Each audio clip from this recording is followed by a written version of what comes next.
আসসালামু আলাইকুম প্রিয় বন্ধুরা, আজকে আমরা আলোচনা করব যদি কেউ স্বপ্নে কূপ দেখে, অর্থাৎ আমরা যেখান থেকে মানুষ পানি তোলে, আমরা অনেক সময় কুয়া বলে থাকি, কূপ। স্বপ্নযোগে কূপ দেখা মূলধন প্রাপ্তির ও আয় উপার্জনের নিদর্শন। সুবহানাল্লাহ। কেউ যদি কূপ খনন করছে দেখতে পেল, কিন্তু চেষ্টা সত্ত্বেও সে ব্যর্থ হয়ে গেছে, এর অর্থ উপার্জনের ক্ষেত্রে সে যথাসাধ্য চেষ্টা করবে, কিন্তু আশানুরূপ ফল পাবে না। তার প্রাপ্ত রুজির পরিমাণ হবে সামান্য।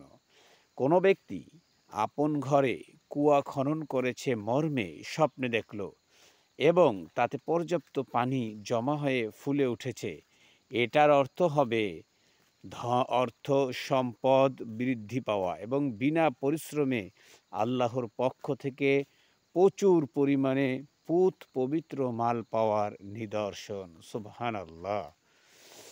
কেউ স্বপ্নে দেখল তার ঘর ও কুয়া থেকে পানি বের হয়ে বাইরে গড়িয়ে যেতে শুরু করেছে, এর ব্যাখ্যা হলো তার মাল সম্পদের সিংহভাগ শেষ হয়ে সামান্য কিছু বাকি থাকবে। যদি কেউ স্বপ্নে দেখে ঝর্ণা বা খালবিলের পানি প্রবাহিত হয়ে ক্ষেত খামার ভাসিয়ে চলছে, এর অর্থ হবে আল্লাহর রাস্তায় সে অকাতরে সম্পদ ব্যয়ে নিয়োজিত আছে। কিন্তু যদি দেখতে পায় ঝর্ণার পানি সেচ করে সে ভাসিয়ে দিচ্ছে, এর অর্থ এমন কাজে সে অর্থ ব্যয়ে এগিয়ে যাবে যাতে তার লাভ, ক্ষতি, উপকার, অপকার কোনোটাই নিহিত নেই। যদি দেখে ঝর্ণা থেকে পানি তুলে সেচ লোকদের বিলিয়ে দেয় এবং পান করায়, এর ব্যাখ্যা হবে সে সচ্ছল জীবনের অধিকারী হবে। বৃহত্তর জনগোষ্ঠীর ব্যয়ভার তার উপর ন্যস্ত হবে, অর্থাৎ ইয়েতিম অসহায় লোকদের ভরণ পোষণে সে অগ্রণী ভূমিকা পালন করবে। ঝর্ণার পানি বয়ে গাছের গোড়া সিক্ত করছে মর্মে যদি কেউ স্বপ্নে দেখে, এর ব্যাখ্যা হবে ইয়াতিমের ভরণ পোষণে সে আপন অর্থ ব্যয় করবে।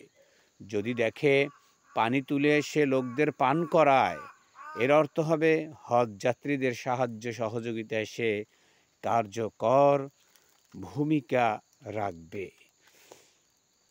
যদি কেউ স্বপ্নে দেখে সে পানি তুলছে কিন্তু পানিতে নোংরা, আবর্জনা ও গলিত জিনিস বিদ্যমান, এর ব্যাখ্যা হবে আপন মালের সাথে সে অবৈধ মালের মিশ্রণে তৎপর রয়েছে। কেউ দেখল তার বালতির রশি ছিঁড়ে গেছে কূপের মধ্যে, এর অর্থ হবে লোকদের প্রতি তার কৃত উপকার অনুগ্রহের দ্বারা ছিন্ন হয়ে যাবে। অনুরূপ কুয়া দর্শনের ব্যাখ্যা কোনো কোনো সময় ধোঁকা, ফেরেববাজি, দুঃখ বেদনা ইত্যাদি অর্থ হতে পারে। সর্বশেষ কেউ স্বপ্নে দেখল সে কুয়ায় প্রবেশ করেছে অথবা পতিত হয়েছে, তাহলে এর ব্যাখ্যা হবে পরিণামে সে সফল ও বিজয়ী হবে। হজরত ইউসুফ আলাইহিস সালামের বেলায় যেমনটি হয়েছিল। সুবহানাল্লাহ।